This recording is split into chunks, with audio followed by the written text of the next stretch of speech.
அருமைநாயகம் முஹம்மது ரசூலுல்லாஹ் ஸல்லல்லாஹு அலைஹி வஸல்லம் அவர்களின் மீதும் நற்பாக்கியங்கள் நிறைந்த அவர்களுடைய உம்மத்தின் மீதும் குறிப்பாக இந்த மஜ்லிஸிலே பங்கேற்றிருக்கிற நம் அனைவர் மீதும் எல்லாம் வல்ல அல்லாஹுவின் நல்லருள் என்றென்றும் நிறைவாக உண்டாவதாக. ஆமீன். கண்ணியத்திற்குரிய விழாவினுடைய தலைவர், மேடையிலே வீற்றிருக்கக்கூடிய சங்கைக்குரிய உலமா பெருமக்கள், மரியாதைக்குரிய இந்த மஸ்ஜிதினுடைய நிர்வாக பெருமக்கள், வட்டார மாவட்ட ஜமாத்துல் உலமா சபைகளினுடைய மாண்பார்ந்த அங்கத்தினர்கள், இந்த நகரங்களில் பல்வேறு மார்க்க ஸ்தாபனங்களில் பணியாற்றக்கூடிய உலமாக்கள், உமராக்கள், வருகை தந்திருக்கிற பெரியோர்கள், செவிமடுத்துக் கொண்டிருக்கிற தாய்மார்கள், உங்கள் அனைவருக்கும் என் ஆரம்பமான அஸ்ஸலாமு அலைக்கும் வரஹ்மத்துல்லாஹி வபரகாத்துஹு.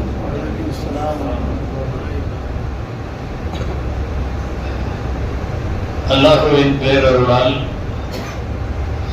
நபிகள் நாயகம் ஸல்லல்லாஹு அலைஹி வஸல்லம் அவர்களினுடைய வார்த்தைகளை, அவர்களுடைய வாழ்வை, அவர்கள் நமக்கு விட்டு சென்ற செய்திகளை, இதையெல்லாம் பேசப்படுவதற்கான இந்த விழாவில் நபிகள் நாயகம் ஸல்லல்லாஹு அலைஹி வஸல்லம் அவர்களுடைய குடும்பவியல் என்கிற தலைப்பிலே உங்களுக்கு முன்னால் நான் உரையாற்றுமாறு பணிக்கப்பட்டிருக்கிறேன். அன்னலாரின் அழகிய குடும்பவியல். நம்முடைய குடும்பங்களை நபிகள் நாயகம் ஸல்லல்லாஹு அலைஹி வஸல்லத்தினுடைய குடும்ப வாழ்க்கையோடு ஒரு ஒப்பீடு செய்து பார்த்து என்னவெல்லாம் நம்முடைய குடும்ப வாழ்க்கைக்கு தேவை என்பதை, நபிகளாருடைய வாழ்க்கையிலே எப்படி இருந்தது என்பதை எல்லாம் சிந்தித்து பார்க்க வேண்டும். துஆ செய்கிறேன், எல்லாம் வல்ல அல்லாஹ் ஜல்ல ஷானஹு தஆலா பயன்தரும் விஷயங்களை பேசவும், நாம் கேட்கவும், அது குறித்து சிந்திக்கவும், வரும் நாட்களிலே செயலாற்றவும் அல்லாஹ் அருள் புரிவானாக. அன்பானவர்களே, இஸ்லாம் ஒரு குடும்ப அமைப்பு சார்ந்த மார்க்கம். உலகத்திலே நிறைய மதங்களில் திருமணம் செய்யாமல் மனைவி மக்கள் இல்லாமல் வாழுவதை புனிதம் என்று சொல்லப்பட்டிருக்கிறது. நிறைய சமயங்களில் பொதுவா நிறைய மதங்கள்ல கல்யாணம் பண்ணாம இருந்தா அவருக்கு பக்தி அதிகம்னு கொண்டாடுறாங்க. திருமணம் செய்யாமல் வாழுதல், தனித்து வாழுதல் அப்படிங்கிறதெல்லாம் சந்நியாசமாய் வாழுதல், துறவரமாய் வாழுதல், மனைவி மக்கள் இல்லாமல் வாழுதல், கூட்டு வாழ்க்கை இல்லாமல் தனியாக வாழுதல், இது எல்லாம் புனிதமாக எல்லா சமயங்களிலும் கருதப்படுகிறது. ஆனால் இஸ்லாத்தை பொறுத்தவரை திருமணம் வாழ்க்கையில இணையல் என்ன, அவன் பாதி மனிதன். குடும்ப வாழ்க்கையோடு வாழ்ந்தால் மட்டும்தான் அவன் முழு மனிதன், இல்லாவிட்டால் பாதி மனிதன். இஸ்லாம் ஒரு குடும்ப அமைப்பு சார்ந்த மார்க்கம். ஃபேமிலி ஓரியன்டட் ரிலிஜியன் அப்படின்னு பேரு இஸ்லாத்துக்கு. குடும்ப அமைப்போடு தான் இருக்கும், குடும்ப அமைப்பிலே தான் வாழ வேண்டும். உங்க எல்லாத்துக்கும் தெரியும், இந்த குடும்ப அமைப்பு என்பது ஒரு கணவன், மனைவி, குழந்தைகள் இப்படி வாழுகிற குடும்ப அமைப்பு நாம கண்டுபிடிக்கல, மனிதர்கள் கண்டுபிடிக்கவில்லை. கண்டுபிடித்தது யார்? ரப்புல் ஆலமீன். கண்டுபிடித்தது அல்லாஹ். முதல் ஜோடி சேர்த்தது அல்லாஹ். நீங்க ரெண்டு பேரும் சேர்ந்து வாழ வேண்டும் என்று சொன்னது அல்லாஹ். அன்பானவர்களை, நாம கண்டுபிடிச்சிருந்தா இது காலப்போக்கில் சரியில்லாம போயிருக்கும். துவக்கி வைத்தவன் எல்லாம் வல்ல அல்லாஹ் ரப்புல் இஸ்ஸத். அதனால் இன்றைக்கு வரையும் இந்த குடும்ப வாழ்க்கை சிறப்பாக போய் கொண்டிருக்கிறது. நபிமார்களாக யாரையெல்லாம் அனுப்பி வைத்தானோ அவ்வளவு பேருக்கும் அல்லாஹ் மனைவிகளையும் கொடுத்தான், மக்களையும் கொடுத்தான் என்று அவன் குர்ஆனிலே சொல்லுகிறார். வஜஅல்னா லகும் அஸ்வாஜம் வதுர்ரியா. நபிமார்களுக்கு மனைவிகளை கொடுத்தோம், சந்ததிகளையும் கொடுத்தோம். அந்த அடிப்படையில் நபிகள் நாயகம் ஸல்லல்லாஹு அலைஹி வஸல்லம் அவர்களுக்கும் மனைவி மக்கள் எல்லாம் இருந்தது. ஏதாவது ஒரு மனைவியோட ரசூலுல்லாஹ் வாழ்ந்து முடிச்சுட்டு போயிருந்தா நாம ஈஸியா சொல்லிடுவோம், ரசூலுல்லாஹ்க்கு அமைஞ்சது நல்ல முறையில அப்படியே அமைஞ்சிருச்சு, ஆனா நம்ம பாடு அப்படியா அப்படின்னு சொல்லியிருப்போம். ஆனா நபி ஸல்லல்லாஹு அலைஹி வஸல்லம் அவர்கள் ஏறத்தாழ ஒரு 10-11 மனைவியர்கள், குணம் மாறுபட்டவர்கள், அமைப்பு மாறுபட்டவர்கள், அழகிலே வேறுபட்டவர்கள், பேச்சிலே மௌனத்திலே எல்லாத்திலையும் வேற வேற கேரக்டர்கள்ல உள்ள எல்லா மனைவிகளோடும் வாழ்ந்து வழிகாட்டி இருக்கிறார்கள் பெருமானார் ஸல்லல்லாஹு அலைஹி வஸல்லம் அவர்கள். குடும்ப வாழ்க்கை நாங்கள் அடிக்கடி திருமண மேடைகள்ல பேசுவது உண்டு. அல்லாஹ் ரொம்ப நேர்த்தியா வடிவமைச்சிருக்கான் குடும்ப வாழ்க்கை. என்னவெல்லாம் ஒரு குடும்ப வாழ்க்கைக்குள்ள இறைவன் ஒரே ஒரு செய்தி மட்டும் சொல்லிட்டு கடந்துறேன். அல்லாஹ் அமைச்ச ஜோடி நினைச்சா பிரமிப்பாக இருக்கிறது. முதல் ஜோடி உருவாக்குறான் ஆதம் ஹவ்வா, அதுதான் குடும்பம். எல்லா குடும்பமும் அப்படிதான் வரணும். அதை எப்படி பண்றான் தெரியுமா? ஆதம் அலைஹிஸ்ஸலாத்தை கல்லு மண்ணு எல்லாம் ஊட்டி களிமண்ல படைக்கிறான். உங்களுக்கு தெரியும், குர்ஆன்ல ஆதம படைச்சது இப்படி வருது. ஒரு இடம் மின் துராப், மண்ணில் இருந்து. ஒரு இடம் சொல்றான் மின் தீன், களிமண்ணில் இருந்து. ஒரு இடம் சொல்றான் மின் சல்சாலின் கல் ஃபஹார், தட்டினால் சத்தம் வரக்கூடிய ஓடு போன்ற சுட்ட அமைப்புல அதுல இருந்து. மொத்தத்துல கல்லு மண்ணு செங்கல் எல்லாம் கலந்து ரெடியானதுதான் அதற்கு ஆதம் அலைஹிஸ்ஸலாம். நல்லா கவனிச்சீங்களா? ஹவ்வா அம்மாவை அப்படி படைக்கல. ஹவ்வா அம்மா களிமண்ல இருந்து உண்டாகல, கல்லு மண்ணெல்லாம் வைக்கல. படைத்த ஆதம் அலைஹிஸ்ஸலாமினுடைய இதய பகுதியில், ஈரப்பகுதியில், விழா பகுதியில இருந்து உருவி ஹவ்வாவை நிறுத்த வைத்து விட்டார். அல்லாஹ் சொல்ல வர்றது என்ன தெரியுமா? வெளியுறவு துறைகளை எல்லாம் கவனிக்கிற ஆம்பளை கொஞ்சம் ஹார்டா இருக்கணும். ஹார்டா இருக்கிற ஆம்பளைய களிமண்ல இருந்து உருவாக்கிட்டான். வீட்டுல இருக்கிற பெண் மென்மையா இருக்கணும். வீட்டுல குழந்தைகளை பார்க்கிறவ மென்மையா இருக்கணும். பேஷண்ட்டுகளை பார்க்கிறவ மென்மையா இருக்கணும். பெரியவங்களை கவனிக்கிறவ மென்மையா இருக்கணும். ஒரு குடும்ப தலைவி. அதனால ஹவ்வா அம்மையாரை கல்லு மண்ணு களிமண்ணு இதுல இருந்தெல்லாம் படைக்கல. அவர்களிடம் எப்போதும் மென்மை இருக்கும். ஆக மென்மை பெண்களிடம் இருக்கும். இவர் எப்பவும் கொஞ்சம் ஹார்டா இருப்பார். ரொம்ப ஷார்ட்டா சொன்னா ஒரு ஹார்டு பிளஸ் ஒரு சாஃப்ட் இஸ் ஈக்குவல் டு குடும்பம். ஒரு ஹார்டு, அதுக்கப்புறம் ஒரு சாஃப்ட். உங்க மைண்ட் வாய்ஸ் எனக்கு கேக்குது. எங்க வீட்டுல அப்படி இல்லையே. அங்க நானெல்லாம் சாஃப்டா இருக்கேன் சமயங்கள்ல. அது என்னமோ இந்த காலத்துல அப்படிதான் இருக்கு. அதாவது களிமண்ல எல்லாம் நம்மளை படைச்சானா இல்ல அவங்கள படைச்சாங்களான்னு சந்தேகம் வருது. நம்முடைய வாழக்கூடிய முறைகள்ல இன்றைக்கு காலப்போக்கில் அப்படி வந்திருக்கலாம். பொம்பளைகள் இருக்காங்களா இல்ல இன்னைக்குள்ள பொம்பளைகள் அப்படி இருக்காங்கன்னு தைரியமா சொல்லலாம். ஏன்னா அங்கங்க அடியெல்லாம் உழுவுது. இல்ல உண்மைதாங்க. நாங்கெல்லாம் ஒரு நேரத்துல கல்யாணத்துல பேசுறப்போ மாப்பிள்ளைய உட்கார வச்சுட்டு சொல்லுவோம், ஆணாதிக்கத்தோடு அணுகாதீர்கள், பெண்கள் பாவம், பெண்களை அடிக்காதீர்கள், பெண் பாவம் பொல்லாதது அப்படின்னு எல்லாம் சொல்லிட்டு இருந்தோம். இப்ப கொஞ்சம் மாத்தமா பேச வேண்டியது இருக்கு. பெண்களே பெண்ணாதிக்கத்தோடு இருக்காதீர்கள், ஆண்கள் பாவம், ஆண் பாவம் பொல்லாதது, ஆம்பளைகளை கொஞ்சம் நீங்க இறக்கத்தோட நடத்துங்க. நான் சொல்ல வருவது, அல்லாஹ்வுடைய அழகான குடும்ப கட்டமைப்பு கொஞ்சம் வெளித்துறவு துறைகளை கவனிக்கக்கூடிய ஆணை கடுமையாய், வீட்டுக்குள்ளே இருப்பவளை மென்மையாய், இந்த கடுமையும் மென்மையும் சேர்ந்த ரெண்டுமே ஹார்டா இருந்தா விளங்காத ஒரு ஃபேமிலி, ரெண்டுமே மென்மையா இருந்தாலும் சரிப்படாத ஒரு ஃபேமிலி.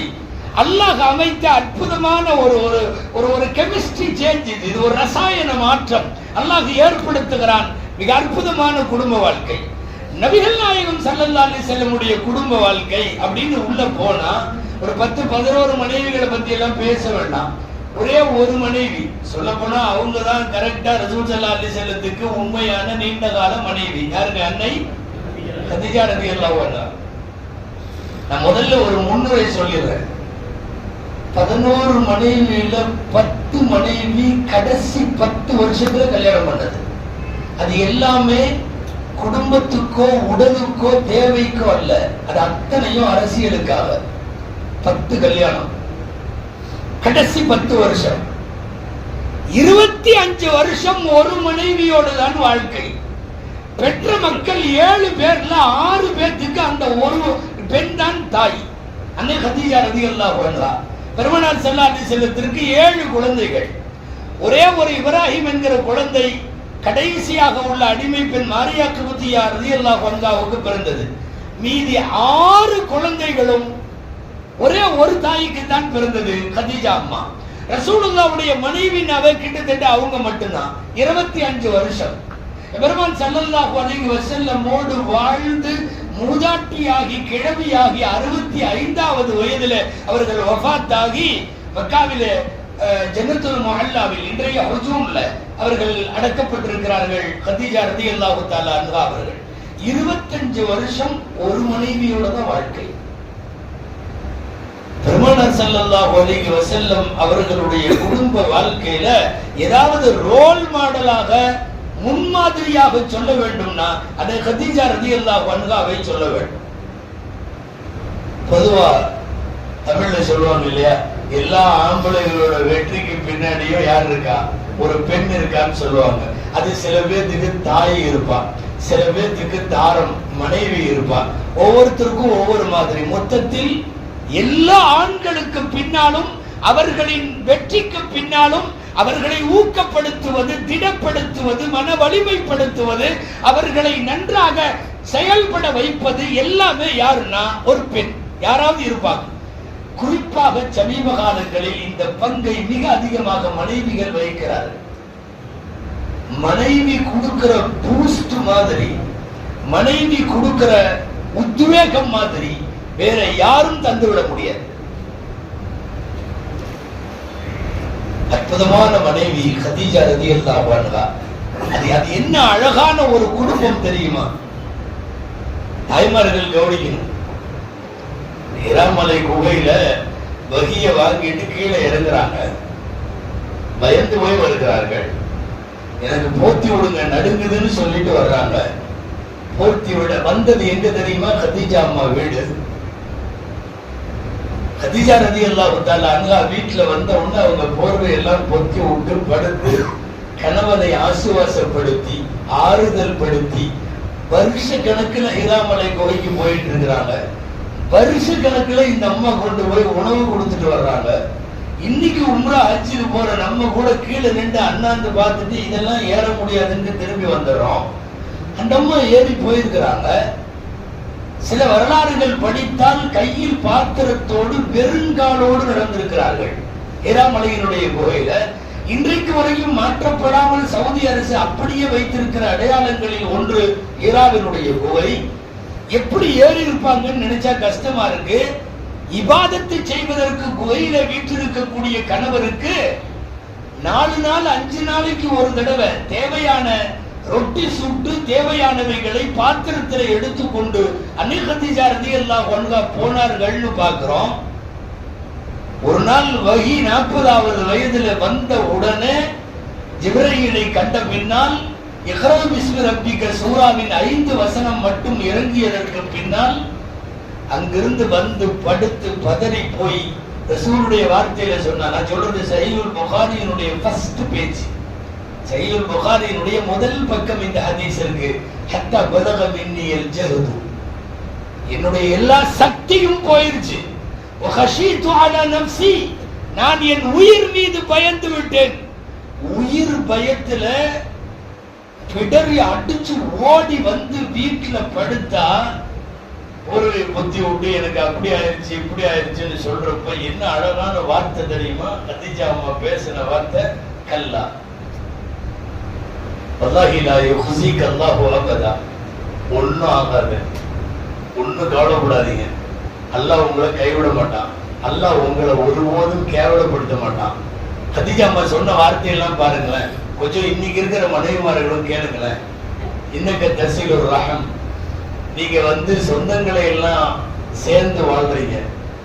தஹ்மீலுல் கல், கஷ்டப்படுறவங்களுடைய பாரத்தை எல்லாம் நீங்க சுமைக்கிறீங்க.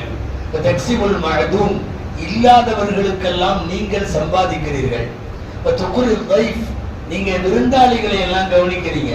துஇன அலா நவாஇபில் ஹக், சத்தியத்திற்காக உண்மைக்காக எத்தனை வழி இருக்கோ அத்தனையிலும் நீங்க உதவியா நிக்கிறீங்க.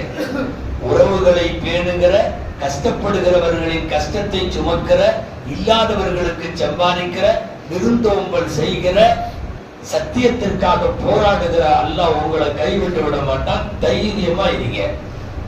ஒரு மனைவிய உலமாக்கள் எழுதுகிறார்கள், ஏன் ஒரு கன்னி பெண்ண ரசூலுல்லாஹ்வுக்கு மனைவியா தரல அப்படிங்கிறதுக்கு பின்னால இந்த செய்தி எல்லாம் அடக்கம். என்ன தெரியுமா? வகி வாங்கி விட்டு வருகிற போதும், அல்லது அதை சொல்லுகிற போது வெளியிலே அடி வாங்கி விட்டு வருகிற போதும், காயம்பட்டு வருகிற போதும், பிரச்சார காலத்தில் அவர்களுடைய தஅவத்தில் எக்கச்சக்கமான எதிர்ப்புகளை சந்திக்கிற போது தெம்பூட்டுகிற ஒரு பெண் மனைவியாக வேண்டும். 18 வயசுல புள்ள வந்துச்சுன்னா பின்னாடி வழியா அவங்க அம்மா வீட்டுக்கு ஓடிடும்.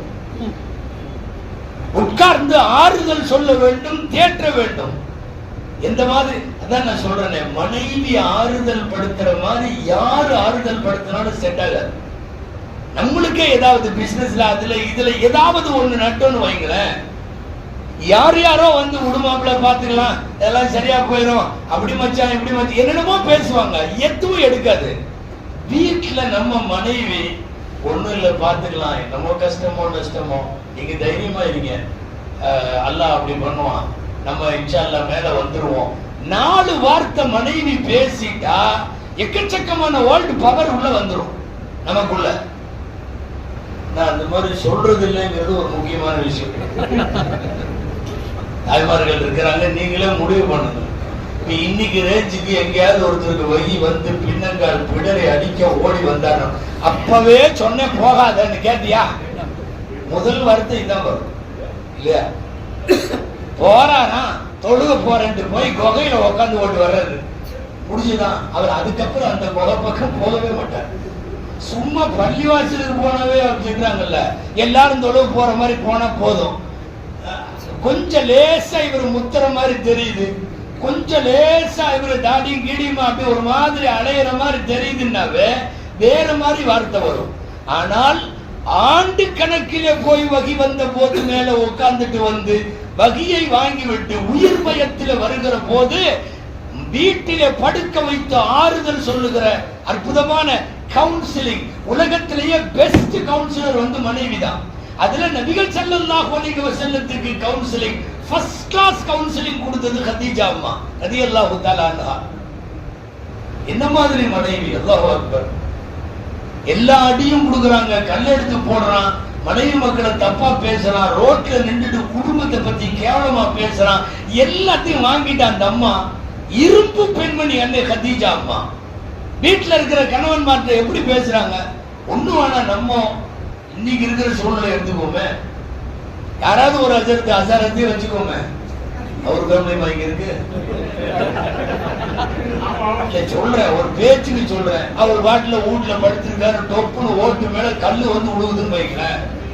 ஏங்க அப்பவே சொன்ன இந்த ஊர்ல வானான்னு, நம்ம வாங்க வேற ஊருக்கு போலாம், வேற எங்கேயாவது போய் வேலை செய்யலாம், இந்த ஊர்ல ஏன் நம்ம இருக்கணும் அப்படித்தானே சொல்லுவாங்க.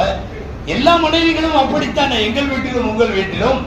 ஆனால் திரும்ப திரும்ப அடி வாங்குகிற போது, திரும்ப திரும்ப தாக்கப்படுகிற போது, ஒரு குடும்பத்தை மிக மோசமாக வர்ணிக்கிற போது, விமர்சிக்கிற போதும் என்ன துணிவும் தைரியமும் திராணியும் ஊக்கமும் மன வலிமையும் இருந்தால் ஒண்ணும் கவலைப்படாதீங்க, யாரும் ஒண்ணு பண்ண முடியாது, அல்லாஹ் நம்ம கூட இருக்கான் இப்படின்னு மனைவி வீட்ட சொல்ற, கணவன்கிட்ட சொல்ற மனைவி அற்புதமான கவுன்சிலிங். ஏன் ரசூலுல்லாஹ்வுக்கு ஸல்லல்லாஹு அலைஹி வஸல்லத்துக்கு சின்ன வயசு மனைவிய முதல் மனைவியா கொடுக்கல என்கிற வரலாற்று காரியத்திற்கு பின்னால் கிதாபுகளில் கதீஜா அம்மாவினுடைய இவ்வளவு மதிநுட்பம் வாய்ந்த செயல்பாடுகளை எல்லாம் எழுதுகிறார்கள். சாதாரணமான விஷயமா? அது மட்டும் இல்ல, அவங்க செஞ்சது நிறைய வேலைகள். அண்ணலாருடைய அழகிய குடும்பம்னா ஃபர்ஸ்ட் இவங்க நினைப்பு தான் வரும், மற்ற மனைவிமார்களை எல்லாம் விட. கூப்பிட்டு இது அதிகமா பயான்ல சொல்லலாமான்னு தெரியல, ஆனா நடந்த உண்மை. கதீஜா ரலியல்லாஹு தஆலா அன்ஹா வஹீல இராமலை கோயில நடந்ததை பூரா கேட்டாங்க. சொல்றேன், எல்லாம் சொன்னாங்க. இப்படி சத்தம் வந்துச்சு, மணி ஓசை மாதிரி சத்தம் வந்துச்சு, இடத்துல எல்லாம் அசைற சத்தம் வந்துச்சு, அப்புறம் மலக்குக வந்தாங்க, அப்புறம் சத்தம் வந்தது, என்னை ஓடு சொன்னாங்க, நான் ஓடுறவன் அல்லன்னு சொன்னேன், திரும்ப ஓடு சொன்னாங்க, நான் இல்லைன்னு சொன்னேன். இருக கட்டி பிடிச்சாரு அந்த மலக்கு. இறுக்கமா கட்டி பிடிச்சதுல என் உயிர் போற அளவுக்கு இருந்தது. அப்படி கட்டி பிடிச்சி என்னை விட்டாரு, என்ன ஓத சொன்னாரு. இப்படி எல்லாம் அப்புறம் 3வது தடவை நானா ஓத ஆரம்பிச்சுட்டேன். இந்த வசனம் தான் வந்துச்சுன்னு 5 வசனத்தை ஓதி இக்ரா பிஸ்மி ரப்பிக்கல் லதீ கலக்கல் இன்சான மின் அலக் இக்ரா வரப்புக்கல் அக்ரம் அல்லதீ அல்லம பில் கலம் அல்லமல் இன்சான மா லம் யஅலம். அவ்வளவுதான். இதுதான் ஃபர்ஸ்ட் இறங்குனது 5 வசனம். இக்ரா சூரா பூரா இறங்கல. சரி, பூரா சொல்லி முடிச்சது உன்னிப்பா கேட்கிறாங்க அந்த அம்மா. யாரு? மனைவி. கேட்டுட்டு தலையில இருந்து முக்காடை எடுத்தாங்க. திறந்த தலையோடு கணவருக்கு முன்னால் வயசுல மூத்த பெண்மணி, ரசூலுல்லாஹ்வோட 15 வயசு மூப்பு இல்லையா, முஹம்மது ஸல்லல்லாஹு அலைஹி வஸல்லம் அவர்களை இப்படி வர சொல்லி அவர்களுடைய இடப்பக்க மடியிலே அமர வைத்தார்கள். இங்க எங்கேயாவது வீட்டுல நீங்க கோயில பார்த்த உருவம் தெரியுதான்னு கேட்டாங்க. கொஞ்ச நேரம் ரசூல் ஸல்லல்லாஹு அலைஹி வஸல்லம் பார்த்துட்டு இல்ல தெரியல இறங்கி விட்டுட்டு திரும்ப சிறிது நிமிடம் கழித்து தலையில முழுமையா தலைய மறைச்சிட்டு இந்த பக்கமா மடியில ரசூல் ஸல்லல்லாஹு அலைஹி வஸல்லம் அமர வைத்து மீண்டும் பாருங்கள் வீட்டுக்குள்ள அந்த உருவம் எப்போவாவது தெரியுதா? ரசூல் ஸல்லல்லாஹு அலைஹி வஸல்லம் உட்கார்ந்த உடனே சொல்லிட்டாங்க, ஆமா தெரியுது, அதே உருவம். கதீஜா ரலியல்லாஹு அன்ஹா ரசூலுல்லாஹ்வை இறக்க சொல்லிட்டு சொன்னாங்க, நீங்க சொல்றபடி பார்க்கும்போது அநேகமா வந்தது மலக்குமாருக்கு தான், வந்தது மலக்குதான்னு நான் கன்ஃபார்ம் பண்றேன். திறந்த தலையோடு வீட்டுக்குள்ளே உலா வருகிற பெண்கள் இருக்கிற வீட்டில் அருள் சார்ந்த மலக்குகள் வரமாட்டார்கள். நான் தலையை மூடி இருக்கிற போது காட்சி தருகிறது, தலையை நான் திறந்து போட்டா காட்சி தெரியலன்னா இது மலக்கு தான். எதுக்கும் இன்னொரு தடவை இன்னொரு மறு உறுதி ரீகன்ஃபார்ம் பண்ணிக்கலாம். வாங்க, இந்த ஊர்ல எங்க சொந்தக்காரர் வரக்கான்னு ஒருத்தர் இருக்காரு, அவரு பழைய வேதங்களை எல்லாம் கற்றறிந்த பண்டிதர், அவர்கிட்ட போலாம் வாங்கன்னு கையை பிடிச்சு ரசூலை கூட்டிட்டு போய் அவருக்கு முன்னாடி உட்கார வச்சு, வயதான பெரியவர், அவர் வேதங்களை எல்லாம் கரைச்சு முடிச்சவர், அவரு ஒரு தடவை நடந்ததை பூரா கேட்கிறார். கேட்டு முடிச்ச உடனே அவரு கன்ஃபார்ம் பண்றாரு, உன்கிட்ட வந்தது மூசாவுக்கு வகி கொண்டு வந்தது எந்த மலக்கோ அந்த மலக்கு தான் வகி கொண்டு வந்தார் அப்படின்னு அவரும் கன்ஃபார்ம் பண்றார். இப்போ ஒரு மனைவி கணவர் இப்படி ஒரு சூழ்நிலையில் வருகிற போது மனசை திடப்படுத்தி ஆறுதல் படுத்தி பயம் இல்லை என்று சொல்லி எல்லாம் பண்ணி முடிச்சுட்டு திரும்ப கூப்பிட்டு ஒரு தடவை அது மலக்கு தான் அவர்களே ஒரு டெஸ்ட் டிரைவ் எல்லாம் பண்ணிட்டு வரக்கத்துக்கு நோக்கல்ட எல்லாத்துக்குமே இந்த மாதிரி நம்முடைய வாழ்க்கையின் காரியங்களில் உரமூட்டுகிற வழிமூட்டுகிற மன வலிமை தருகிற ஆறுதல் சொல்லுகிற அந்த மாதிரி மனைவி இருந்துட்டா போதும். நபிகள் நாயகம் ஸல்லல்லாஹு அலைஹி வஸல்லத்திற்கு அப்படிப்பட்ட அழகான குடும்ப வாழ்க்கையில் அப்படி ஒரு மனைவி இருந்தது. ரசூலுல்லாஹ்வுடைய குடும்பத்தையும் நம்ம குடும்பத்தையும் விட்ட கதீஜா அம்மா வரலாறே பேசிடுவேன், அதனால அதை முடிச்சிடலாம். நபி ஸல்லல்லாஹு அலைஹி வஸல்லத்தினுடைய குடும்பம் நமது குடும்பம் ஒரு ஒப்பீட்டளவுல யோசிச்சு பார்க்கலாமா? என்னென்னவெல்லாம் நடக்குது, நபிகளாரின் குடும்பத்திலே என்ன நடந்தது? ஷார்ட்டா சொல்றேன். பெருமானார் ஸல்லல்லாஹு அலைஹி வஸல்லத்தினுடைய 63 ஆண்டு கால வாழ்க்கையில் ஏறத்தாழ அவர்களுடைய திருமண வாழ்க்கை என்பது மனைவிகளோடு அவங்க இருந்தது 40 வருஷம் 38 வருஷம். சொல்ல போனா 25 வயசுல ஃபர்ஸ்ட் திருமணத்துல அடி எடுத்து வைக்கிறாங்களா, 63 வயசுல அவங்க வஃபாத்தா, ஏறக்குறைய 38 வருஷங்கள் மனைவிகளோடு வாழ்ந்திருக்கிறார்கள். 63 வயசு மௌத்தா போற வரையும் எந்த மனைவியையும் வாழ்க்கையில ஒரு தடவை கூட கை நீட்டி அடிச்சதில்லை, ஒரு தடவை கூட. எல்லா மனைவிகள் இதுக்கு பல நாடுகளை சார்ந்த பல்வேறு அமைப்புகளை சார்ந்த நிறைய பெண்கள் ஒரு மனைவியை கூட அடிச்சதில்லை. ஒண்ணு. இரண்டாவது, வஃபாத்தாகிற வரையும் எந்த மனைவியையும் கெட்ட வார்த்தையில திட்டினதில்லை. நாம நம்ம குடும்பத்தை இந்த இடத்துல விட்டுறேன், நாமளா கேட்டுக்க வேண்டியதுதான். கை நீட்டாத கணவன்மார்கள் யார்? கெட்ட வார்த்தை பேசாத கணவன்மார்கள் யார்? சில பேர் எல்லாம் வெளியே கூட கெட்ட வார்த்தை பேச மாட்டான், மனைவியிட மட்டும் வேணும்ட்டு பேசுவான். நல்ல ஆளுதான், சுபாவமே வந்து வெளியில கெட்ட வார்த்தை எல்லாம் பேச மாட்டார். ஆனா அது என்னமோ தெரியல, மனைவியிட்ட மட்டும் வாடின்னு ஆரம்பிச்சாருன்னா எல்லாத்தையும் எல்லா வார்த்தைகளும் பேசுவார். கை நீட்டி கணவன் 63 வயசு வரையும் ஒரு அடி அடிச்சது இல்லையே, ஒரே ஒரு தடவை கூட கெட்ட வார்த்தை பேசுறது இல்லையே. நம்ம அப்படி கல்யாண நாள்ல இருந்து யோசிச்சு பாருங்க, எத்தனை தடவை கை நீட்டி இருப்போம். அல்லாஹு அக்பர். சஹீஹுல் புகாரி ஹுஸ்னுல் முஆஷரான்னு சொல்லி குடும்ப வாழ்க்கையை பற்றிய பாடம், அதுல இந்த ஹதீஸ் வருது. ஒரு நாள் காலை பெருமானார் ஸல்லல்லாஹு அலைஹி வஸல்லம் வீட்டில் நிறைய பெண்கள் வந்து கணவன்மார்கள் அடிக்கிறாங்கன்னு சொல்லி ரிப்போர்ட் பண்றாங்க. لقد طاف بآل محمد نساء كثير يشكون أزواجهن إنهم يضربون. நிறைய மனைவிமார்கள் வந்து கணவன்மார்கள் அடிப்பதாக முறையிடுகிறார்கள். லைசு பிகியார் லைசு உலாயிக்கும் பிகியாரிக்கும், அவங்க உங்கள நல்லவங்க இல்ல சொல்றது ரசூலுல்லாஹ். எவன் மனைவியை அடிக்கிறானோ அவன் நல்லவன் அல்ல சொல்லுவது ரசூல் ஸல்லல்லாஹு அலைஹி வஸல்லம். சஹீஹ் முஸ்லிம்ல இப்படியே வருது, லை யத்ரிபுல் கியார், நல்லவர்கள் அடிக்க மாட்டார்கள். அப்பனா அடிக்கிறவங்க யாருன்னு நம்மளா முடிவெடுக்க வேண்டியதான். என்ன அழகான வார்த்தை, லை யத்ரிபுல் கியார், நல்லவர்கள் அடிக்க மாட்டார்கள். தாய்மார்கள் கொஞ்சம் கவனிச்சுக்கணும். நல்ல வீட்டுக்காரங்கெல்லாம் டோஸ் உடுந்துச்சு இன்னைக்கு அப்படின்னு நீங்க நினைப்பீங்க, நீங்க அடிச்சாலும் அதான் சட்டம். நல்ல பொம்பளைங்க அடிக்க மாட்டாங்க, நல்ல பொம்பளைங்க கெட்ட வார்த்தை பேச மாட்டாங்க, கழிச்சன போகன்னு ஆரம்பிக்க மாட்டாங்க. ஒரு அம்மா அபூ ஜஹம்னு ஒருத்தர் பொண்ணு கேட்கிறாரு, நான் கட்டிக்கிட்டுமா கல்யாணம் பண்ணட்டுமா ரசூலுல்லாஹ்ட்ட வந்து அனுமதி கேட்டுச்சு. மஷூரா ரெண்டு பேர், அதாவது கணவர் வஃபாத்தாகியோ விவாகரத்தாகியோ நம்ம விதவை ஆயிட்டாங்க. இப்ப ரெண்டு பேரும் பொண்ணு கேட்கிறாங்க. ஒருத்தர் முஆவியா ரலியல்லாஹு அன்ஹு, இன்னொருத்தர் அபூ ஜஹம்னு ஒருத்தர். இது சஹீஹ் முஸ்லிம்ல வருது. அந்த அம்மா வந்து கேட்கிறாங்க, நான் இந்த ரெண்டு பேர்த்துல யாரை கல்யாணம் பண்ணட்டும்? ரசூலுல்லாஹ் ரெண்டு பேர்த்தையும் வேணாம், வேற யாரையாவது கல்யாணம் பண்ணிக்கலாம். முஆவியா ரலியல்லாஹு அன்ஹு காசு இல்ல அவர்கிட்ட, அறவே வேண்டாம், குடும்ப வாழ்க்கையை நடத்துற அளவுக்கு அப்பா அவர்கிட்ட இல்ல.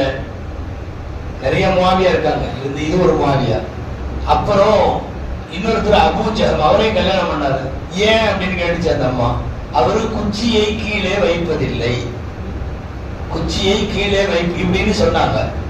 இந்த ரிவாயத்து இன்னும் விரிவாக சஹீஹ் முஸ்லிம்ல இன்னஹு தர்ராபுன் நிசா, பெண்களை ரொம்ப அடிக்கிறவரு அப்படின்னு வருது. அடிக்கிற கணவன் நல்லவன் அல்ல, கெட்ட வார்த்தை பேசுகிற கணவன் நல்லவன் அல்ல. இது நபி ஸல்லல்லாஹு அலைஹி வஸல்லம் ஊர் உலகத்திற்கு சொன்னது மட்டுமல்ல, வாழ்க்கை முழுக்க எந்த பெண்ணையும் அவர்கள் மனைவிமார்களை கெட்ட வார்த்தை பேசியதில்லை, கை வைத்ததும் இல்லை. இன்னைக்கு நாம நம்மளுடைய குடும்ப வாழ்க்கை கிட்டத்தட்ட ஒவ்வொருத்தரும் 10 வருஷம் 20 வருஷம் 30 வருஷம் வாழ்ந்து முடிச்சவங்க இருப்பாங்க. அவர்கள் அவர்களையே கேட்டுக்க வேண்டியதுதான். எத்தனை தடவை சில பேர் எல்லாம் குறைந்தபட்சம் அந்த அம்மா மேல அடிச்சு கை வைக்க முடியலன்னாலும் ஆத்திரத்தை எங்கேயாவது தட்டுல காட்டி, டிஷ்ல காட்டி, குழந்தைகிட்ட காட்டி, சமயங்களை போன அடிச்சு உடைக்கிறான் நம்ம சவுத்துல அடிச்சு. என்ன பண்ண டென்ஷன் ஆயிடுச்சு அப்படின்னா அங்க அடிக்க முடியாது, ஏன்னா திரும்ப அடி விழுவுது. அதனால போனை தூக்கி அடிக்கிறதெல்லாம் உண்டு. அதாவது மனைவிகளை நோக்கி கையை நீட்டுபவர்கள் ஒன்று யோசிக்கணும். எல்லாம் சொல்லுகிறாங்க. ரசூல் ஸல்லல்லாஹு அலைஹி வஸல்லம், நான் ஆரம்பத்தில் அந்த ஹதீஸ் தான் படிச்சேன், அவர்கள் பலவீனமாக படைக்கப்பட்டவர்கள். உங்கள மாதிரி கல்லு மல்ல படிக்கல. பலவீனம், ஒரு பலவீனமானவனின் மீது கையை பிரயோகிப்பதை யோசிக்க வேண்டும். கையை பிரயோகிப்பது நமக்கு சம அளவுள்ளவர்கள்ட்ட தான் இது பண்ணணும். பலவீனமான எந்த பலவீனமானவங்களையும் நீங்க பாட்டுல ரொம்ப ஒரு கட்டத்துல அப்படி இது பண்ணீங்கன்னா பலவீனமானவங்க அவங்க திரும்பிக்குவாங்க. பலவீனமானவனுக்கு பலம் வந்துடும். அடிக்கடி சொல்றது உண்டு. நம்ம பையன் சமயத்துல நாய அடிக்கிறதுக்கு துரத்துவான் தெரியுமா, சின்ன பசங்க. அதை குனிஞ்சு இப்படி கல்லை எடுத்த உடனே அது ஓட ஆரம்பிச்சிடும். இவன் குனிறப்பவே இவன் கல்லை எடுத்துட்டு துரத்துவான் பாருங்க, பின்னாடி துரத்துவான், அதுவும் ஓடும். இவன் கையில கல்லோட துரத்துறதுனால ஓடிட்டே இருக்கும். நிறைய தடவை நான் சொல்லியிருக்கேன் இதை. என்ன தெரியுமா, அந்த பக்கம் வழி இருந்தா பிரச்சனை இல்லை, அந்த பக்கம் வழி இல்லைன்னா நாய் என்ன செய்யும், அவ்வளவுதான் பிஸ்மில்லான்னு திரும்பும். இப்ப இவன் கையை வச்சுட்டு ஓடுவான், இவன் கையில கல்லை வச்சுக்கிட்டே ஓடுவான். அதுதான் பெண்களை கை வைக்க முடியாது, அடிக்க கூடாது, அடிச்சதில்லை. நபிகள் நாயகம் ஸல்லல்லாஹு அலைஹி வஸல்லம் போல குடும்ப வாழ்க்கையை மிக அழகாக குடும்ப வாழ்க்கை வாழ்ந்தவர்கள் யாரும் இல்லை. தாய்மார்கள்லாம் வந்திருக்காங்க, அதனால சொல்லணும். குடும்ப வாழ்க்கையில ஸல்லல்லாஹு அலைஹி வஸல்லம் எவ்வளவு தூரம் அனுமதிகள்லாம் பெண்களுக்கு கொடுத்தாங்க தெரியுமா? ஆயிஷா அம்மா சொல்றாங்க, வீட்டுக்கு வந்தால் அவர்கள் வேலையை அவர்கள் செய்வார்கள். ஆட்டிலே பால் கறப்பார்கள், துணியை தைப்பார்கள், செருப்பை சுத்தம் செய்வார்கள். அவங்க வேலையை அவங்க பார்ப்பாங்களாம். நாம அந்த கழுவி வச்ச தட்டு இப்படி நகராது. சில பேருடைய மென்டாலிட்டியில என்ன நினைச்சிருக்கோம் தெரியுமா, ஆக்கி போடுவதற்கும் சமைத்து போடவும் துவைத்து போடவும் மட்டுமே அவள் படைக்கப்பட்டிருப்பதாக. அவங்க அதை செய்யறாங்கிறது வேற, ஆனால் அது அவங்க மேல கடமை கிடையாது, கடமை கிடையாது. மார்க்கத்தினுடைய ஃபிக்ஹுடைய சட்டம் என்ன தெரியுமா, ஒரு பொம்பளை சமைக்க முடியாது அப்படிங்கிற மாதிரி சொன்ன போது கணவனுடைய கடமையை குறித்து துருல் முக்தார் போன்ற ஃபத்வா நூல்கள்ல எழுதுறாங்க, தயாரிக்கப்பட்ட உணவை மனைவிக்கு கொண்டு வந்து தர வேண்டியது கணவனுடைய கடமை. தயாரிக்கப்பட்ட உணவை தர வேண்டியது. பெருமானார் ஸல்லல்லாஹு அலைஹி வஸல்லம் மாதிரி உள்ள குடும்ப வாழ்க்கை வேற மாதிரி. எல்லா வகையிலேயும் ஒரு குடும்பத்தை அழகிய குடும்பவியலாக மாற்றுவதற்கு மாப்பிளைக்கு தகுதியா என்ன தெரியுமா, செலவழிக்கிற அளவுக்கு அவனுக்கு காசு இல்ல, மனைவி மக்களை கொடுக்கிற அளவுக்கு நாம கல்யாணம் பண்ண வேணாங்குது. இன்னொன்னு சொல்லலாமா, செலவுக்கு அவர் கரெக்டா தரலன்னா பாக்கெட்ல கையை விட்டு எடுத்துக்கலாம்னு இருக்கு. மேல வேற உட்கார்ந்து இருக்காங்க. செலவுக்கு கரெக்டா தரல. அபூ சுஃபியானுடைய மனைவி வந்து கேட்டார் ரசூலுல்லாஹ், கணவர் கஞ்சத்தனம் பண்றாரு, இன்ன ஜௌஜி ரஜுலுன் ஷஹீஹும், ரொம்ப கஞ்சத்தனம் பண்றாரு, தரமாட்டேங்கிறார். ரசூலுல்லாஹ் சொன்னாங்க, காசை நீ பாக்கெட்ல இருந்து எடுத்துக்கலாம். குதி மா யக்ஃபீகி வ வலதகி பில் மஅரூஃப். எல்லாம் கவனிக்கணும். நீ கையை விட்டு காசை எடுத்துக்கோ, உனக்கு போதுமான அளவும் உன் குழந்தைக்கு போதுமான அளவும். இந்த வார்த்தை உங்களுக்கு பொம்பளைகளுக்கு ரொம்ப சந்தோஷமா இருக்கலாம். இந்த கடைசி வார்த்தையை நல்லா பொம்பளைகளும் கவனிக்கணும். பில் மஅரூஃப், போதுமான அளவுக்கு தான் எடுக்கணும், தேவைக்கு கரெக்டா தான் எடுக்கணும். தம்பிக்கு கொடுத்து விடுறதுக்காக அள்ளி போடக்கூடாது, அவங்க வீட்டுக்கு சப்ளை பண்றதுக்கெல்லாம் அள்ளக்கூடாது. உனக்கும் உன் குழந்தைக்கும் தாங்க ரசூலுல்லாஹ், உனக்கு அளவுக்கு உன் குழந்தைக்கு அளவுக்கு எவ்வளவு தேவையோ அதுவும் பில் மஅரூஃப்னா அளவா கரெக்டா எடுத்துக்கணும். இதுக்கு மட்டும் அனுமதி உண்டு. பெருமானார் ஸல்லல்லாஹு அலைஹி வஸல்லம் அவர்கள் கற்றுத்தந்த அழகான குடும்பவியல் அம்சத்திற்குள்ளே இது எல்லாம் அடக்கம். அன்பானவர்களை, சில நேரம் நீங்களும் நினைக்கலாம், ரசூலுல்லாஹ்க்கெல்லாம் நல்ல மனைவிகள் அமைஞ்சாங்க அப்படின்னு, யார் யாருக்கெல்லாம் சரியில்லையோ அவங்க எல்லாம் நினைக்கிறது உண்டு. ஆனா ரசூலுல்லாஹ் துவா செஞ்சாங்க. ஒரு துவா நினைச்சா ஆச்சரியமா இருக்கு. அல்லாஹும்ம இன்னி அஊது பிக மின் இம்ரஅத்தின் துஷய்யிபுனி கப்லல் மஷீபி, துஷய்யிபுனி கப்லல் மஷீபி. யா அல்லாஹ், நிறை வருவதற்கு முன்னாலேயே என்னை நிறைக்க வைத்து விடுகிற பெண்களிடமிருந்து நான் உன்னை பாதுகாப்பு தேடுறேன். வலத்தின் யகூன அலைய வபாலா, எனக்கு முசீபத்தாய் அமைந்து விடுகிற பிள்ளைகள் இருந்து நான் பாதுகாப்பு தேடுறேன். இதுல ஃபர்ஸ்ட் வார்த்தை என்ன தெரியுமா, துஷய்யிபுனி கப்லல் மஷீபி, நிறை வரும் முன்பே என்னை நிறைக்க செய்து விடுகிற. அப்படின்னா மனைவியுடைய டார்ச்சர்ல எல்லா முடியும் நிறைச்சு போயிருமா. நிறை வரும் முன்னால. சமயத்துல 35 வயசுலயே எல்லா முடியும் வெள்ளையா நிறைய பேர் சுத்துறாங்க. எல்லா முடியும் வெள்ளையா, என்ன காரணம்னு தெரியல. ஏன்னா தாய்மார்கள்ட்டையும் சொல்ல வேண்டியது இருக்கு. ரசூலுல்லாஹ் இந்த அளவு துவா செஞ்சிருக்காங்கன்னா எல்லா முடியும் வெள்ளையா போயிருச்சுல்ல. காசி கூட எங்க வயசு தான். நாங்க ஒன்னா போதுறவங்கன்னு சொல்றேன். காசி வீட்லயே இருக்காங்களா? அன்பானவர்களே, மனைவிகளுடைய இதுல பூரா நிறைச்சு போறதும் உண்டு. நான் இன்னொன்னு சொல்லட்டுமா? அட்டாக்கு பூரா ஆம்பளைகளுக்கு தான் வருது. ஹார்ட் அட்டாக் அதிகமா பெண்களுக்கு வர்றதில்லை. இந்த அட்டாக்கு காரணமே அவங்கதான் போடுறது. அதாவது கொடுக்கிற டார்ச்சர்ல தானா போய் எல்லாம் அட்டாக்கு வந்துடும். ரசூலுல்லாஹி ஸல்லல்லாஹு அலைஹி வஸல்லம் அவர்களுடைய குடும்ப வாழ்க்கை எல்லா காலத்திலேயும் அப்படியே அன்பொழுக நடந்திருக்கிறது. நபிகள் நாயகம் ஸல்லல்லாஹு அலைஹி வஸல்லம் அவர்கள் மனைவிகளோடு கலந்துரவாடிய விதம் யோசித்தால் பிரமிக்க வைக்கிறது. அன்பானவர்களே, அண்ணல் பெருமானார் முகமது ரசூலுல்லாஹி ஸல்லல்லாஹு அலைஹி வஸல்லம் அவங்கள விட நாமெல்லாம் பெரிய ஆள் இல்லை, அவங்கள விட நாமெல்லாம் ஒரு பெரிய விஐபி இல்லை. ஆனா பொதுவா குடும்ப வாழ்க்கைக்கு ஒரு முக்கியமான செய்தி ஒன்று சொல்லணும். என்னன்னா, வீட்டுக்குள்ள போகும்போதே அதிகாரத்தை எல்லாம் கழட்டிடும். அங்க அன்பான கணவனாக, தந்தையாக, தாத்தாவாக, தகப்பனாக இப்படிதான் போகும். ரசூல் ஸல்லல்லாஹு அலைஹி வஸல்லம் அப்படி போனாங்க. சமயங்கள்ல சண்டை வரும்போது கொஞ்சம் இறங்கிட வேண்டியதான், ஒன்றும் தப்பில்லை. அவங்கதான் எப்பவுமே இறங்கணும்னு அவசியம் இல்லை. இந்த காலத்துல எப்படிலாம் யாரும் இல்லை, எல்லாமே இறங்கிதான் இருக்கு. புத்தகத்துல படிச்ச ஒரு செய்தி, சொர்க்கத்துல 2 கேட் இருந்துச்சான். நீ சொர்க்கம்னு அஜத்து சொல்றதுனால உண்மையாலுமே 2 கேட் இருக்குன்னு நினைக்க வேணாம்.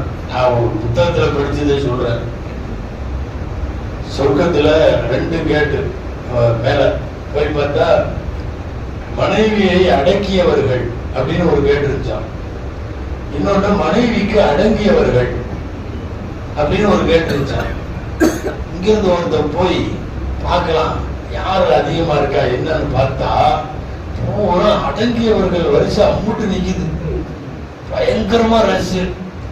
அடக்கினதுல ஒரு வயதான் நிக்குது. ஒரே ஒருத்த மனைவி அடக்கினதுல வேற யாருமே இல்லை. இங்கிருந்து போனவன் போய் நேர கையை கொடுத்து, டேய் வாழ்த்துக்கள், கங்க்ராச்சுலேஷன்ஸ், நீ ஒருத்தன் தாண்டா ஆம்பளை, அத்தனை பையனும் அங்க அடங்கின வரிசையில் நிக்கிறான், நீ ஒருத்தன் தான் அடக்கின வரிசையில் இருக்க, கிரேட் அப்படின்னு கையை கொடுத்தா திருன்னு முடிக்கிறான். என்னடா முடிக்கிறான்னு பார்த்தா அவன் சொன்னா, நீ எதுக்கு என்னை பாராட்டுன்னு தெரியல, என் ஒய்ஃப் இங்க நிக்க சொல்லுச்சு. அதுக்கு மேல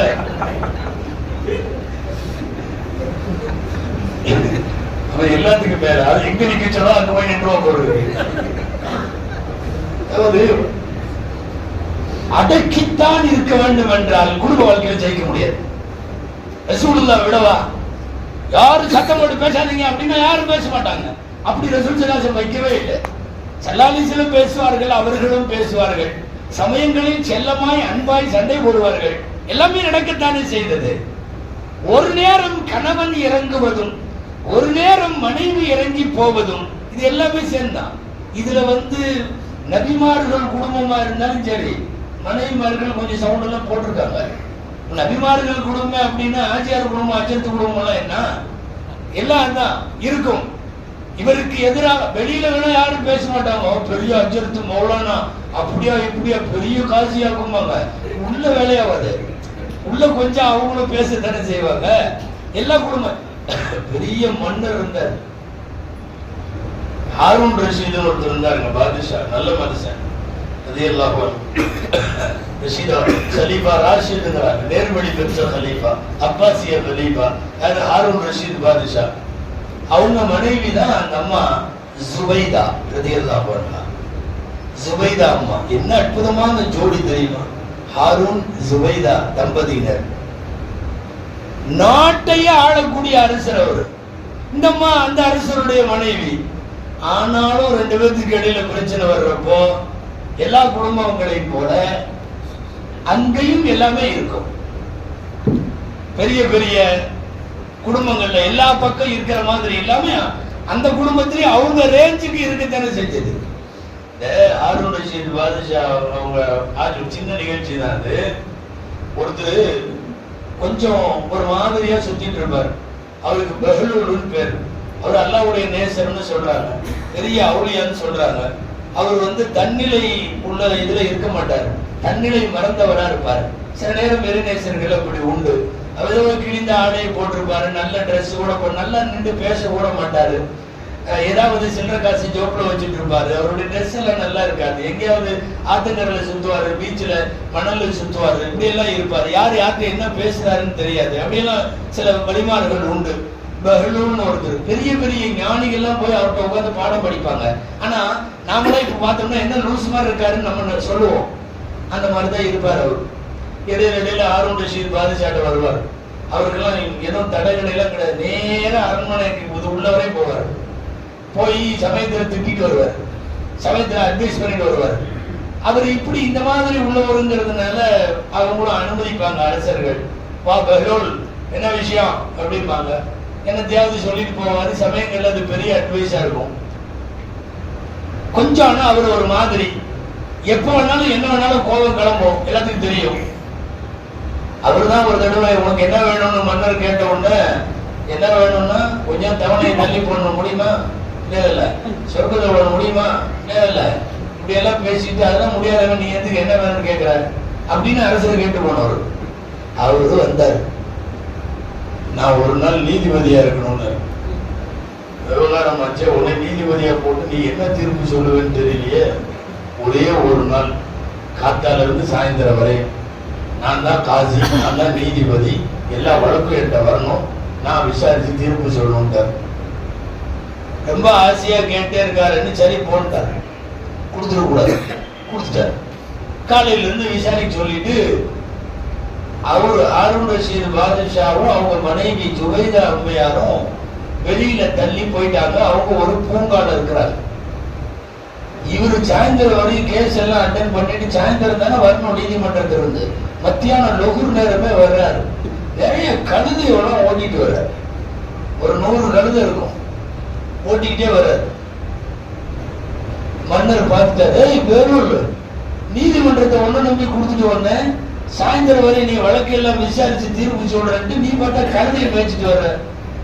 உடையா நான் இனிமேல அங்கெல்லாம் போற மாதிரி இல்லை, நீதிபதி போஸ்டே வாங்க. ஏன் காலையில இருந்து வர்ற கேஸ் பூரா புருஷன் கொண்டாடி கேஸா இருக்கு, கணவன் மனைவி கேஸா வர்றது பூரா.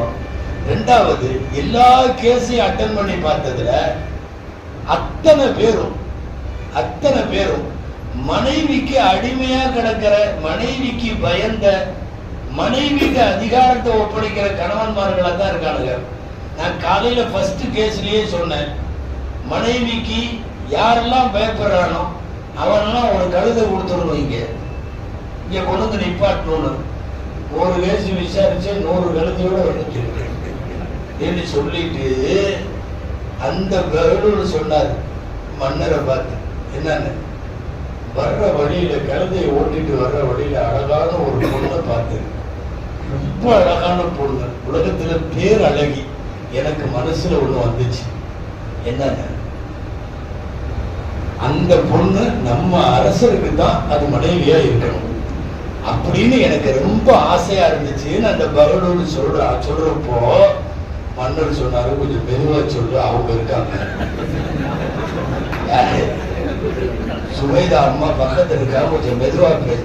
பெஹ்லூல் சொன்னாரு, எல்லாம் சேர்ந்து 100 கொடுத்தா நீ ஒரு ஆளு 100 கழுதை கொடுக்கணும்.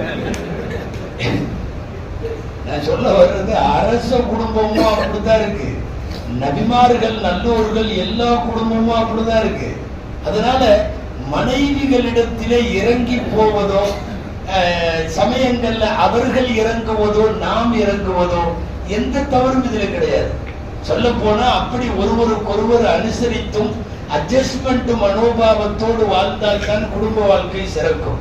முக்கியமான செய்தி சொல்ல வேண்டும், இன்னைக்கு சமீப காலங்களில் மிக அதிகமான விவாகரத்துகள், மிக அதிகமான ஹுலா, எக்கச்சக்கமான குலா விவாகரத்து. எல்லாமே 20 to 30 வயசு. வாழ்ந்து முடிச்ச 50 வயசு 40 60 இவங்களாம் இல்ல. தலாக் ஆகிறது பூராமே யாருன்னா எல்லாம் இந்த வயசு தான், 20 to 30. ஏன் இவ்வளவு தலாக்கு, ஏன் இவ்வளவு குலா? ரொம்ப சுருக்கமா சொல்லிடலாம், அட்ஜஸ்ட்மெண்ட் மனோபாவத்தோடு நம்முடைய பிள்ளைகள் இன்னைக்கு வளர்க்கப்படல. கஷ்டமோ நஷ்டமோ போற இடத்துல கஞ்சியோ கூழோ என்னமோ கொஞ்சம் மேடு பள்ளம் இருந்தாலும் வாழ்ந்துடலாம் அப்படிங்கிற மனோபாவம் இல்லை. சின்னதா ஏதாவது இருந்தாலும் நான் போக மாட்டேன், நான் வாழ மாட்டேன். இதுக்கு வேடிக்கை வேதனை என்னன்னா, இதற்கு ஒத்திசைவு செய்யக்கூடிய பெற்றோர்கள் லேசா பிள்ளைக்கு சின்னதா நீ வந்துருமா, உனக்கு ராஜா மாதிரி வரிசையில எத்தனை மாப்பிள்ள இருக்கான், முதல்ல இந்த ஆளை கட்டி வச்சு அடிக்கிறேன். பையனோ பொண்ணோ அவர்கள் வாழுவதைத்தானே ஊக்கப்படுத்த வேண்டும். சுருக்கமா அட்ஜஸ்ட்மெண்ட் மனோபாவம் இல்லாமல் வளர்க்கப்படக்கூடிய பிள்ளைகள் இன்னைக்கு அதிகம். லக்ஸரி லைஃப்ல வளர்க்கப்படுறோம், ரொம்ப லக்ஸரி லைஃப். எல்லாம் நம்ம அத்தனை பேரும் வீடுகளையும் சொல்லுகிறேன், எல்லா வீட்டிலையும் பெண் குழந்தைகள் அவ்வளவு செல்லமாக இன்றைக்கு வளர்க்கப்படுகிறார்கள். என்ன கேட்டாலும் வாங்கி தர்றாங்க. எனக்கு ஐபோன் வேணும், எனக்கு லேப்டாப் வேணும், எனக்கு இது வேணும், அது வேணும். எது கேட்டாலும் அந்த பெண் பிள்ளை கேட்டால் கிடைக்கும் என்கிற அளவுக்கு அந்த பெண்ணை லக்ஸரி லைஃப்ல வளர்த்துட்டு கொண்டு போய் ஒரு இடத்துல திருமணம் செய்து கொடுக்கிற போது அங்கே இருக்கிற ஏற்ற இறக்கத்தை மேடு பள்ளத்தை கொஞ்சம் கூட அனுசரிக்கிற மனப்பான்மை இல்லை. இன்னைக்கு அதனால் பெருகி வரக்கூடிய ஏராளமான விவாகரத்துகள். பெருமான் ஸல்லல்லாஹு அலைஹி வஸல்லத்தினுடைய அழகிய குடும்பம் வெறும் 10க்கு 10 மட்டுமே இருந்த ஒரு குடும்பம் அது. இன்னைக்கு நீங்க மஸ்ஜித் நபவிக்கு போறீங்கல்ல, சலான் சொல்றீங்கல்ல ரசூலுல்லாஹ்வுடைய ரவுதால, இந்த சலான் சொல்றது தானே ஆயிஷா அம்மா கூட அவங்க வாழ்ந்த வீடு. வெறும் 10க்கு 10ங்க, வெறும் ஒரு சின்ன ஒரு நம்முடைய பொட்டிக்கடை மாதிரி உள்ள வீடு. ஆனா அந்த குடும்பத்தில இருந்த குதூகலம் இன்னைக்கு வளைச்சு வளைச்சு மெத்த கட்டி இருக்கிற நம்ம குடும்பத்துல இல்லையே, பயங்கரமான பங்களா கட்டி இருக்கிற நம்ம குடும்பத்துல இல்லையே. அதிக சுகபோகங்களை கொடுத்து பிள்ளைகளை மேடு பள்ளமான வாழ்க்கைக்கு தயார் செய்யாம ரொம்ப சுகத்தை கொடுத்து லக்ஸரி லைஃப்ல மட்டுமே வாழக்கூடிய சூழலை கொடுத்து விட்டு கெடுத்து கொண்டிருப்பது சில பெற்றோர்கள். அல்லாஹ் பாதுகாக்க வேண்டும். நான் கடைசியாய் ஒன்றை சொல்லி நிறைவு செய்கிறேன்.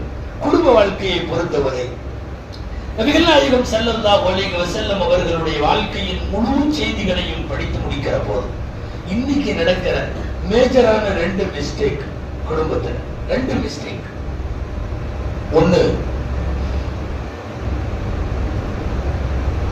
மனைவிக்காக மனைவியின் பிரியம் பாசம் காதல் நல்லா சொல்லிட்டு மனைவிக்காக அல்லது மனைவியின் சொல்லை கேட்டு பெற்றோர்களை நோவினை செய்வது, பெற்றோர்களை உதாசீனப்படுத்துவது, பெற்றோர்களை தள்ளி வைப்பது, பெற்றோர்களை பாராமுகமாக இருப்பது, இது மிகப்பெரிய ஆபத்தை தரும். நான் எல்லா கணவன் மனைவிகளுக்கும் சொல்லுகிறேன், ஒரு கணவன் தன்னுடைய மனைவியின் பேச்சை கேட்டு பெற்றோரை கொடுமைப்படுத்தினார், மிகப்பெரிய குற்றம். இதே சம அளவு இன்னொன்னு குற்றம் என்ன தெரியுமா? அக்கா தங்கச்சி அம்மா அத்தா இவங்க பேச்சு எல்லாம் கேட்டுட்டு உன்னை நம்பி வாழ வந்தவளை நீ கொடுமை செய்யறது, அதுவும் சம அளவுல தவறு. இந்த மேஜரான இந்த 2 தவறு சமீப காலங்களில் தமிழகத்தினுடைய இஸ்லாமிய குடும்பங்கள்ல நடக்குது. ஒண்ணு, மனைவியின் பேச்சை கேட்டு பெற்றோரை தள்ளி வைப்பவன்.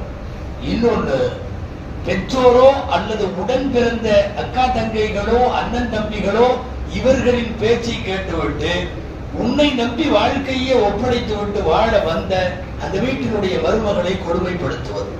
இந்த 2மே குற்றம். அளவீட்டில் சொல்ல போனா மனைவிக்காக பெற்றோரை பகைக்குதல் என்பது, பெற்றோரை தள்ளி வைத்தல் என்பது மன்னிக்க முடியாத மாபாவம். ஒரு குடும்ப வாழ்க்கையில எத்தனை சிக்கல் வந்தாலும் தயவு செய்து இந்த 2 தரப்பு உறவை பேணுவதில் தான் குடும்ப வாழ்க்கையினுடைய வெற்றி அடங்கி இருக்கிறது என்பதை மாத்திரம் கவனத்திலே கொள்ளுங்கள். எல்லாம் வல்ல அல்லாஹ்விடத்திலே துஆ செய்வோம்.